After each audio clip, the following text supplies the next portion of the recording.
Hello students षष्ठ श्रेणी गणित बही चैप्टर 3 रो अभ्यास कार्य 3.4 को तुम मानक स्वागत। चलो आज ये अभ्यास कार्यटी को समाधान करवा। तो प्रथम क्वेश्चन अच्छी पिला माने गोटे सरल देखी सीमा थिबा आबद्ध चित्र और गोटे वक्र देखी सीमा विशिष्ट आबद्ध चित्र अंकन कर। प्रथम आम कौन करिया पिला माने गोटे सरल देखी सीमा थिबा आबद्ध चित्रटी अंकन करवा। देख चित्रटी केमती हो पिला माने गोटे चित्र अंकन करवा जार सीमा कौन हम ना सरल देखी। आउ गोटे कौन कर पे वक्र देखी माने बंका हम ता देखा बुझिपाल। तो बर्तमान कौन करवा यार नामकरण करदे ना एटा कौन सरल ना एटा कौन हो पिला माने ना सरल रेखी चित्र एटा कौन हो पिला माने ना वक्र रेखी चित्र।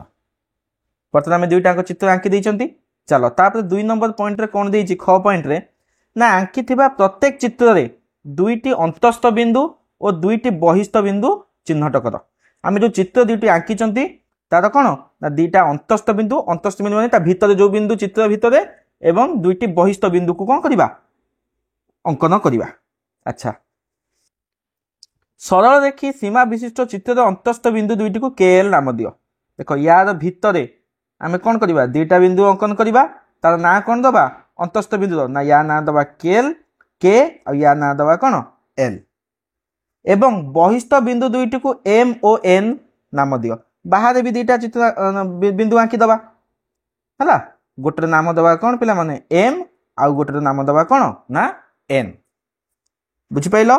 चलो पुणी कौन कहला ना वक्र देखी सीमा विशिष्ट चित्र अंतस्थ बिंदु दुईटी को पी ओ क्यू नाम दियो।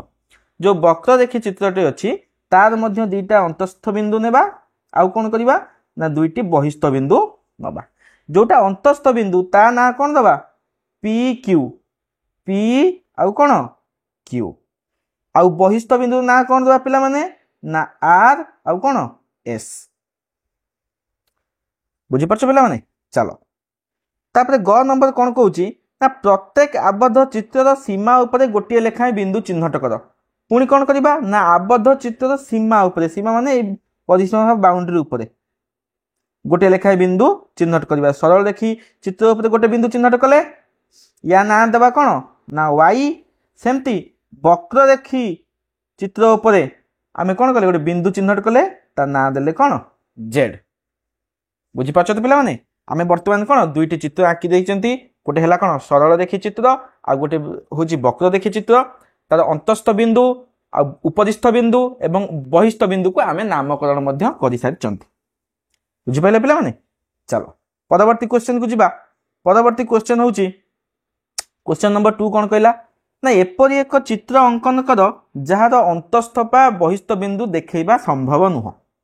कौच एमती किसी चित्र आम अंकन करवा जार अंतस्थ बिंदु आ बहिस्थ बिंदु आम देख पारानी। तो चिंता कले पे केमी हम चित्रटी देख मुझे एमती एक चित्र अंकन करे एटा गोटे आबद्ध क्षेत्र ना गोटे आबद्ध क्षेत्र कौन ना अंतर्देश आउ कौन ना बही देश थाए गोटे आबद्ध चित्र किंतु जदि गोटे ओपन चित्र देख एमती गोटे ओपन गोटे खोला चित्र करी एटा गोटे कि चित्र पिला माने ना एटा होची गोटे आबद्ध चित्र एटा गोटे कौन ना खोला चित्र गोटे खोला चित्र देख पिला माने आमे का को बाहर पाख कहबा का को भीतर पाख कहबा एमती कहि परिबे कि कारण बाउंड्री नाही ना जदि गोटे बाउंड्री नथिबो ताको आमे बाहर पट भीतर पट केमति चिनिबा चिनि परिबानी। तो सपोज मु एठी गोटे बिंदु नेली या ना देली के हला एटा बर्तमान तमे मते पिला माने कहबो कहिलो एटा चित्र भीतर अछि कि बाहर अछि कहि परिबो कि कहि परिबोनी कारण यार बाउंड्री नाही। किंतु जदि एठी एमति गोटे बाउंड्री थांता तमे कौन कहि पारथांत ना एटा निश्चित भावे